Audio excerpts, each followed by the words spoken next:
What to eat tonight? AI 852 Cooking Guide. This air fryer banana dumpling recipe is incredibly simple and perfect for homemade party desserts. Ingredients needed: bananas, dumpling wrappers, chocolate sauce, water.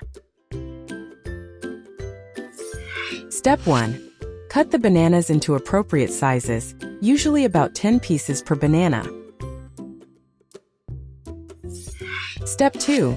Place a piece of banana in the center of each dumpling wrapper, moisten the edges with water, and fold the dumpling wrapper to seal. Remember, use a moderate amount of banana filling. Too much filling can cause it to burst when air frying. Step 3. Use a fork to press a pattern along the edges of the dumpling wrapper. This adds a touch of beauty and ensures that the dumpling remains sealed. Step 4.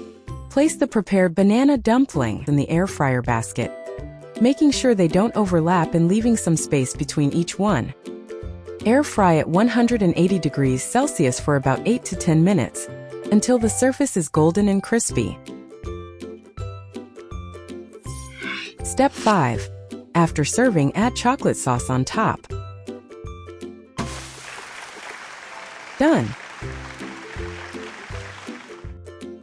Taste review. The dumpling wrappers become as crispy as cookies after air frying. I hope you enjoy this dessert. Once you try it, be sure to share your thoughts with me. Tip: you can substitute the chocolate sauce with fruit jam, condensed milk, or honey for different flavors.